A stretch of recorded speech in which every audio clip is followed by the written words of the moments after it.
मालेगांव बम विस्फोट प्रकरण में पुलिस ने साध्वी प्रज्ञा सिंह को बंधक बनाकर विगत 8 वर्ष उन पर घोर अत्याचार किए और आज राष्ट्रीय जांच एजेंसी अर्थात एनआईए कहती है कि उनके विरुद्ध कोई प्रमाण नहीं।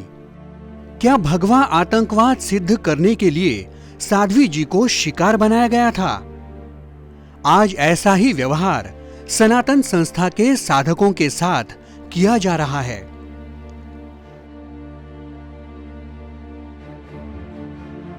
कोल्हापुर महाराष्ट्र के वामपंथी कॉमरेड गोविंद पानसरे की हत्या के आरोप में पुलिस ने सनातन के साधक श्री समीर गायकवाड़ को बंधक बनाया।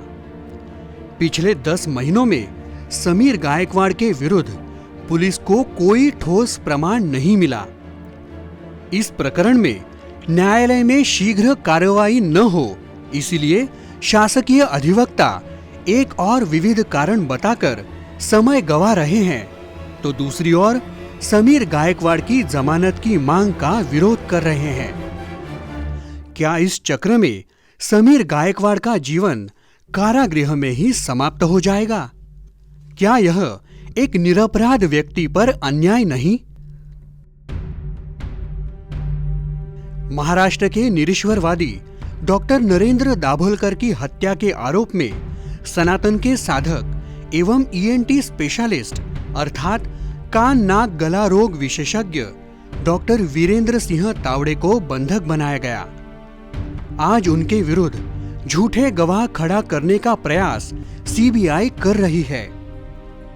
दाभोलकर द्वारा उनके ट्रस्ट में समाज सेवा के नाम पर किए गए आर्थिक घोटाले सनातन संस्था ने उजागर किए। उनके इस भ्रष्टाचार के लिए उन पर न्यायालयीन कार्रवाई हो, इसलिए आंदोलन छिड़ा।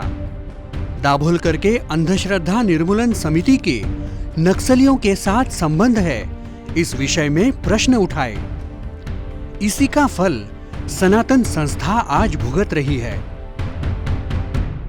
प्रश्न यह है कि साध्वी प्रज्ञा सिंह को 8 वर्ष कारागृह में रखने वाली पुलिस अब श्री समीर गायकवाड़ और डॉक्टर वीरेंद्र सिंह तावड़े को कितने वर्ष कारागृह में रखेगी? दाभोलकर, पानसरे और कर्नाटक के प्राध्यापक कलबुर्गी की हत्या की जांच के लिए अब तक एटीएस, एनआईए, एसआईटी तथा सीबीआई द्वारा सनातन के 800 से अधिक निष्पाप साधकों की जांच की गई, जिससे कुछ भी निष्पन्न नहीं हुआ। लेकिन प्रसार माध्यम सनातन संस्था को अपराधी ठहराकर प्रतिदिन अपकीर्ति क्यों कर रहे हैं? आज डॉक्टर तावड़े को फंसाने के लिए सीबीआई ने कोल्हापुर के महालक्ष्मी देवस्थान के लिए चांदी का रथ बनाने में भ्रष्टाचार करने वाले संजय साडविलकर को गवाह के रूप में खड़ा किया है। सनातन संस्था ने अन्य हिंदुत्वनिष्ठ संगठनों के साथ साडविलकर के भ्रष्टाचार से लोगों को अवगत कराया।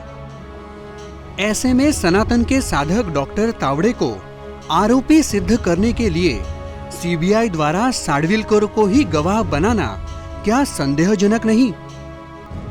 दाभोलकर की हत्या की जांच तात्कालीन कांग्रेस सरकार ने नंदकुमार नायर जैसे कलंकित अधिकारी को सौंप दी है।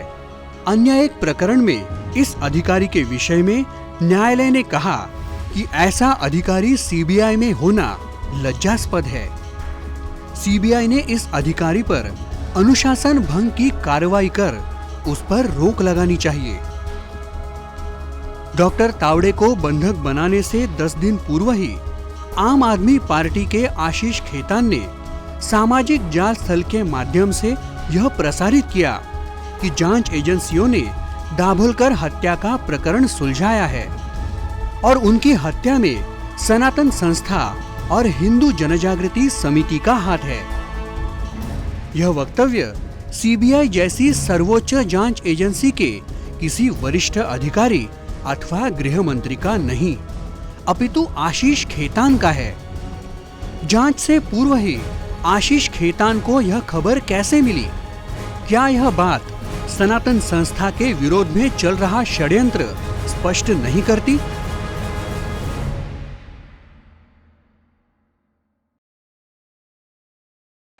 पानसरे हत्या प्रकरण की सुनवाई में माननीय मुंबई उच्च न्यायालय ने श्री समीर गायकवाड़ पर आरोप निश्चित करने में टाल मटोल करने वाली जांच एजेंसियों से कठोरता से पूछा, क्या वास्तव में जांच एजेंसियां कॉमरेड गोविंद पानसरे के खरे खूनी को पकड़ना चाहती है? पानसरे परिवार जिनकी और उंगली उठाएगा, क्या उन्हीं को पुलिस बंधक बनाएगी? जो गोपनीय बातें न्यायालय को भी पता नहीं, वे पहले मीडिया तक कैसे पहुंची? आवश्यकता पड़ने पर न्यायालय पुलिस अधिकारियों को भी कारागृह में भेजने से नहीं कतराएगा। इससे पूर्व भी वर्ष 2009 में मडगांव में हुए बम विस्फोट प्रकरण में झूठे आरोप में सनातन के 6 निष्पाप साधकों को पुलिस ने 4 वर्ष तक बंधक बनाए रखा। इस प्रकरण में इन साधकों को अनेकों अत्याचारों का सामना करना पड़ा। 4 वर्ष उपरांत न्यायालय ने उन्हें निर्दोष मुक्त किया।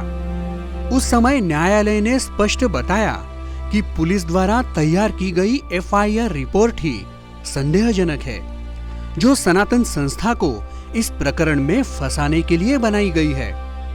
सनातन की अपकीर्ति करने वाली हिंदूद्रोही मीडिया ने सनातन को निर्दोष प्रमाणित किए जाने का समाचार प्रसारित नहीं किया।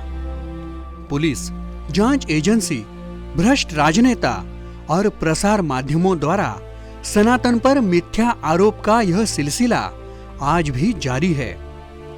इन प्रकरणों में कोई ठोस गवाह न होते हुए भी सनातन पर प्रतिबंध की मांग की जा रही है। क्या समाज में धर्म प्रसार कर लोगों को साधना सिखाना अपराध है? देश को लूटने वाले भ्रष्टाचारियों का खरा स्वरूप लोगों के सामने दिखाना अपराध है? क्या लोगों में राष्ट्र के प्रति प्रेम और गौरव निर्माण करना अपराध है? क्या हिंदू बहुल भारत को हिंदू राष्ट्र अर्थात सनातन धर्म राज्य घोषित करने की मांग करना अपराध है? क्या हिंदुत्वनिष्ठ सरकार से हिंदू हित की अपेक्षा करना अपराध है? हिंदुओं, आज यह संकट सनातन पर है, कल आप पर भी आ सकता है। क्या आप इस विषय में कुछ नहीं करेंगे? सनातन पर हो रहे अत्याचार का संवैधानिक मार्ग से विरोध करें। हिंदुत्वनिष्ठ सरकार से हिंदू संगठनों पर हो रहे अत्याचारों को रोकने का आग्रह करें। सनातन पर प्रस्तावित प्रतिबंध का विरोध करें।